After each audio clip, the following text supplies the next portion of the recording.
Michele Tittler here from the political organization End Race-Based Law. You can find us on Facebook and on the internet. We have a petition that's just come out to end race-based law, to abolish the Indian Act, to remove Section 35 of the Canadian Constitution, which gives the Aboriginals inherent rights, which they have used for the last 10 years, well, 30 years actually, but 10 years fantastically, to take Canada to court all across the nation. Each one of their tribes, 600 plus, has taken Canada to court over and over and over again, to the point where they have decided that they're on par with our Prime Minister. So any decision that our Prime Minister or any of our politicians make, they take Canada to court using your innocent taxpayer dollars to do so. They have elections, if they have elections at all, that we are not allowed to vote in. We have elections that they, of course, are allowed to vote in. Basically, anything that the Aboriginals do, we have no say in. Not only do we not have any say in, but the Canadian government, through the Indian Act, is responsible for, it's called their fiduciary responsibilities, responsible for the Aboriginals. They're locked in. They can't argue with a lot of what goes on because they're responsible through the Indian Act. We have to abolish all this and start from scratch. One of the topics of this video is the bullying. Well, it's massive bullying, but that politicians, authors, anyone in Canada who dares to not only talk about these issues, but oppose them. The bullying from the natives is absolutely astronomical. There was a federal election yesterday. Today is June 13th, Friday the 13th, 2014. Yesterday there was a provincial election in Ontario. There was a woman named Tamara Ward-Johnson who ran for the Libertarian Party, who had a platform where she was going to begin to address some of the two-tiered justice system and some of the other uncertainties and unfairness that race laws have left us all with.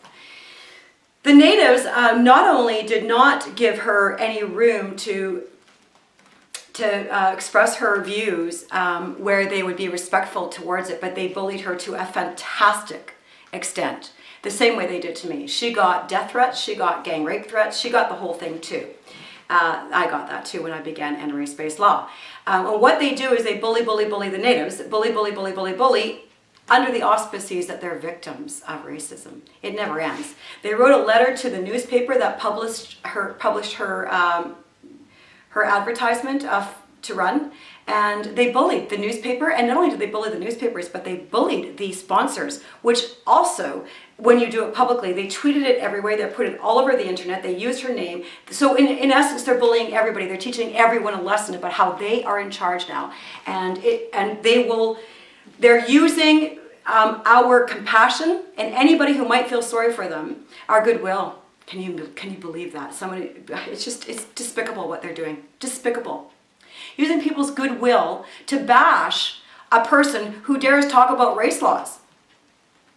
Then they began to, in their open letter to Tamara Ward, which they're doing all the time now, they never stop talking about missing Indigenous women. We all know that the reserves are very dangerous places for a lot of the Aboriginals that live on them, and mostly the women. I mean, let's just stop this now. They won't stop blaming the Canadian. How can they even possibly raise the topic of missing Indigenous women in the same letter, let alone the same paragraph, let alone the same sentence as Tamara Ward-Johnson? But this is the kind of manipulative,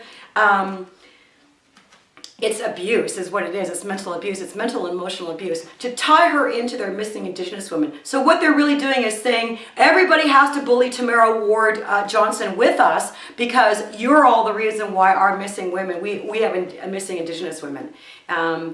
It's a sickness. It's an absolute sickness that the natives have developed through the Indian industry, where it's their industry, it's their way of life to blame Canada and anyone who is not native. And if anyone speaks up about it, they're automatically committing genocide. Now, these natives can call us any name, you can't believe what we go through if anyone so much as discusses these issues. And not only will they personally attack us in hideous ways, threatening ways, life-threatening ways. Life-threatening ways do they threaten us online. We've all seen it over and over again. The police haven't really been able to do anything about it because it's just too many of them at once, and they gang up on people. They're organized politically, and they gang up. And so they intimidate and threaten everybody. And I want to know why the judges, lawyers, and politicians in this country aren't actually taking this a lot more seriously. We don't have freedom of speech anymore because of the natives, because we can't actually talk about race laws. So they own all the land as far as they're concerned. This is not my dialogue, it's all of theirs, and I've heard it 10,000 times. Not 2 or 3 Aboriginals came and said they own all the land. Thousands, because they've all been raised that way now. Isn't that nice? Isn't that so nice? The combination of white privilege plus Native studies plus Section 35, it's out of control. It's unbelievable. You have to hear it, Canada, to really believe it. But they own all the land, all the resources. We are just settlers here.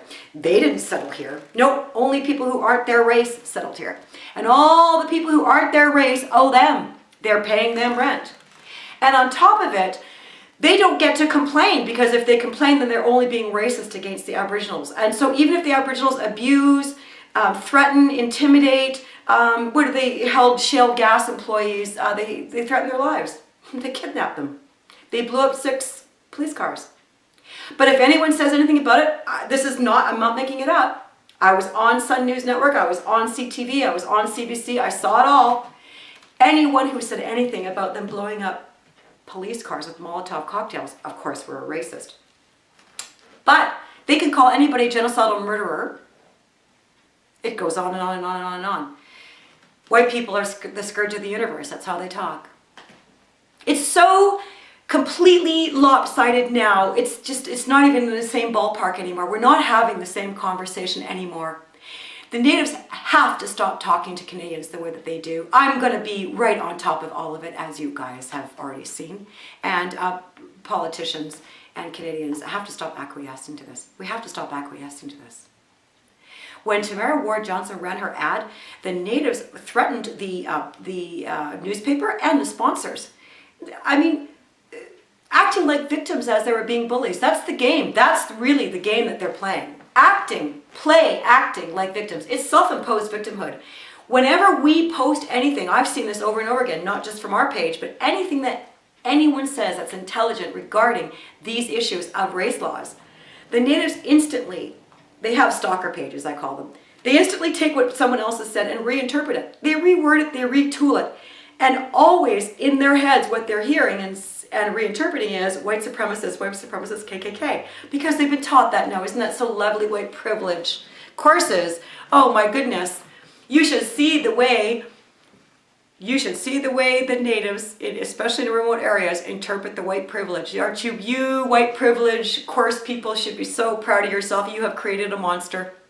It's absolutely sensational. They didn't interpret it the way you meant it to. They've interpreted it that everybody's white KKK supremacists. And it's just what they can get away with. Nobody says a word to them. It's got to stop. It's absolute disgusting racism. It's bullying, it's intimidation, it's thuggery. And they gang up on people. Newspapers, politicians, lawyers, you're to blame for this. Judges who give away our rights. You have no right to make a decision that our democratically elected government didn't make first. You can't go making up laws. You're supposed to uphold them and you're not. The Indian industry is creating a monster. It's going to become civil war, and all of you lawyers are getting rich while the natives are still poor and while we are still poor. It's disgusting what you're doing to innocent taxpayers. Stop it. End race-based law. We have to march into the future together. The natives have to stop doing this to innocent taxpayers. That's it.